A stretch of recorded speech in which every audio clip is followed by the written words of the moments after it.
আমি আমাকে শুতে দেয় না। পটল বাবা, এ বউ আর ভাল লাগে না, আমি আবার বিয়ে করব। সববারে নিজের পছন্দে বিয়ে করে বউ আনিস, মাঝখানে পরে গিয়ে বলিস এ বউ আর ভাল লাগে না। একদম শুবি না আমার বিছানা। এই হারামজাদা, তুই বৌমাগুলোকে এভাবেই বিছানা থেকে নামিয়ে দিস আর আমাকে এত এত টাকা দিয়ে বৌমা বিদায় করতে হয়। ও স্বামী, আমি সামান্য টাকা নেব না। সামান্য টাকা? তুই জানিস আমার বাবার কত টাকা আছে?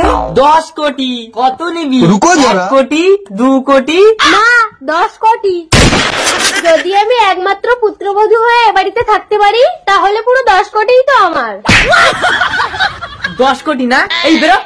বাবা, আমি সংসার ছেড়ে যাব না। ও বৌমা, তা আমি কি সংসার করবো নাকি তোমার সঙ্গে? গরিবের মেয়েগুলো এনে এনে মুড়ি খেয়ে ঠোঙা ফেলে দিচ্ছে, আপনাকে পথের ভিখারি করব। একদিন আমার পায়ে জড়িয়ে কাঁদতে হবে আপনাকে। এই যা যা, চলে বাবা, আবার বিয়ে করবো। এই, আমি তোর বাবা হয়ে এখন একটাও বিয়ে করলাম না, সারা জীবন আইবুড়ো থেকে গেলাম, আর তোর এত বিয়ে আসে কোথা থেকে? তুমি না বিয়ে করলে আমি হলাম কি করি? তুমি কি ডিম পেরেছিলে না হেগেছিলে? আমি আর কাজ করব না আপনার বাড়িতে। কেন, তোমার আবার কি হলো?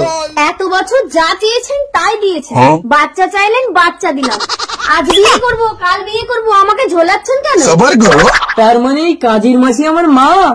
টাকার অহংকারে ছেলেটাও নষ্ট হয়ে গেছে, চললাম। আমার মাটির ঘরে ভাঙা দরজা সব সময় আপনার জন্য খোলা থাকবে। এই বাড়িটা স্যার, চারিদিকে পুলিশ ঘিরে ফেলেছে, পালাবার কোনো পথ নেই। আলু পটল বেরিয়ে আয়।